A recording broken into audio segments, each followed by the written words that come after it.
দ্রাবিড়িয়ান ভাষাগোষ্ঠী ভারতের সবচেয়ে প্রাচীন ভাষা পরিবার। সংস্কৃত ভাষার আগমনের পূর্বে সমগ্র ভারতবর্ষে মানুষ তামিল বা এর কাছাকাছি কোনো দ্রাবিড় ভাষায় বা প্রোটো দ্রাবিড়িয়ান ভাষায় কথা বলতো। বৈদিক শাসনে সংস্কৃতের প্রভাবে তামিল কালচার ধীরে ধীরে দক্ষিণে সরতে থাকে। পাকিস্তানের বেলুচিস্তান অঞ্চলের ব্রাহুই ভাষা এবং বাংলা অঞ্চলে কুরুক ভাষার উপস্থিতি থেকে এই মতের সপক্ষে প্রমাণ পাওয়া যায়। আর্য আগ্রাসন ও ব্যবসা বাণিজ্যের কারণে তামিল ভাষা দূর দূরান্তে ছড়িয়ে পড়ে। ভারত এবং শ্রীলঙ্কার বাইরে মালয়েশিয়া ও সিঙ্গাপুরে তামিল ভাষার আনুষ্ঠানিক স্বীকৃতি আছে।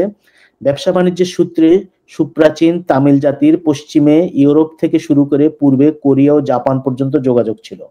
ভাষাতাত্ত্বিক দিক থেকে কোরিয়া ও জাপানের ভাষার সাথে তামিল ভাষার অদ্ভুত মিল দেখতে পাওয়া যায়। পাশ্চাত্যের মিশনারিরা দক্ষিণ ভারত থেকে কোরিয়া ও জাপানে গিয়ে সেখানকার ভাষার সাথে তামিল ভাষার সম্পর্কের ব্যাপারটা প্রথম লক্ষ্য করেন। ১৯০৫ সালে হোমার হুলবার্ট সর্বপ্রথম তামিল ভাষার সাথে কোরিয়ান ভাষার সম্পর্কের কথা বলেন। হোমার হুলবার্টের লেখা বইয়ের নাম a comparative grammar of the Korean language and the Dravidian languages of South India. সেখানে তিনি এই আলোচনার সূত্রপাত করেন এবং আশাবাদ ব্যক্ত করেন ভবিষ্যতে এই বিষয় নিয়ে আরো অনেক স্টাডি হবে, তখন আমরা এই সম্পর্কে ভালোভাবে জানতে পারবো। এখন পর্যন্ত পাওয়া তথ্য প্রমাণ থেকে মনে করা যায় খুব সম্ভবত প্রাচীনকালে কোরিয়ান ও দ্রাবিড়িয়ান ভাষার একটা কমন ঐতিহ্য ছিল। পরবর্তীকালে কোরিয়ান উপদ্বীপে তামিল ভাষাভাষী আরো অভিবাসী যাওয়ার ফলে সেই প্রাচীন সম্পর্ক আরো পাকাপোক্ত হয়। খ্রিস্টপূর্ব প্রথম মিলিনিয়ামের শেষ দিকে সেটা ঘটে বলে ধারণা করা হয়। পঞ্চদশ শতকে কোরিয়ান বর্ণমালার প্রচলন হয় এবং শব্দের উচ্চারণ থেকে এর লিখিত রূপের চালু হয়। তামিল ব্যাকরণবিদেরা মনে করতেন স্বরবর্ণ শব্দাংশের প্রাণ আর ব্যঞ্জন বর্ণ হলো এর শরীর। কোরিয়ানরাও একইভাবে মনে করেন স্বরবর্ণগুলো হলো মা আর ব্যঞ্জন বর্ণগুলো তাদের সন্তান। কোরিয়ান সর্বনাম আর দ্রাভিড়িয়ান ভাষার সর্বনামগুলো এক। সর্বনামের পরে ১ থেকে ১০ পর্যন্ত সংখ্যাগুলো একই উচ্চারণ। কোরিয়ান ভাষার সাথে দ্রাবিড়িয়ান ভাষার পার্থক্য হলো দ্রাবিড়িয়ান ভাষার শব্দগুলো অবশ্যই স্বরবর্ণ দিয়ে শেষ করতে হবে, কোরিয়ান ভাষায় সেটা মানা হয় না। অপরদিকে জাপানিজ ভাষায় শব্দের বেলায় স্বরবর্ণ থাকতে হবে, সেটা তো মানা হয়ই, এমনকি সিলেবালের ক্ষেত্রেও সেটা মানা হয়। বোঝা যাচ্ছে ইতিহাসের কোনো এক বাঁকে এসে তামিলের সাথে পৃথক হয়ে কোরিয়ান ও জাপানিজ ভাষা দুটি বিপরীত দিকে অগ্রসর হতে থাকে।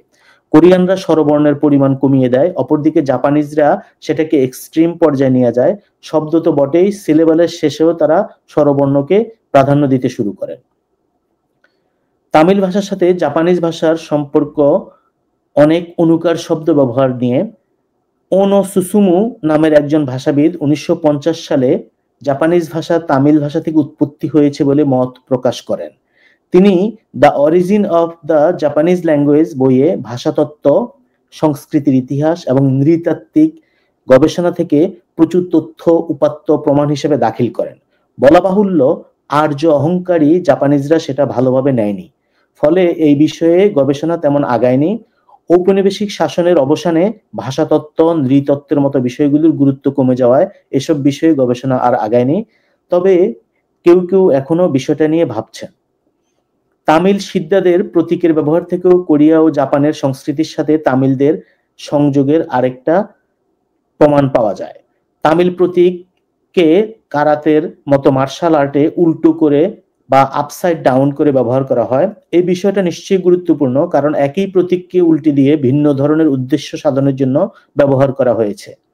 বর্তমানে ভাষাতাত্ত্বিক তালিকায় তামিল এবং জাপানিজ ভাষা ভিন্ন ভিন্ন গ্রুপে অবস্থিত। তারপরেও তাদের মধ্যে শব্দগত মিল একেবারে অস্বীকার করা যায় না।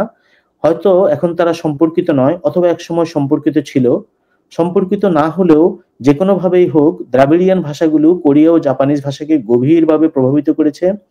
বিশেষ করে কোরিয়া ও জাপানের ভাষায় এমন কিছু দ্রাবিড়িয়ান শব্দ আছে যেগুলো সাধারণত কোনো জনগোষ্ঠী অন্য কারো কাছ থেকে গ্রহণ করে না, কারণ সেগুলো একান্ত নিজেদের দৈনন্দিন ব্যবহৃত শব্দ।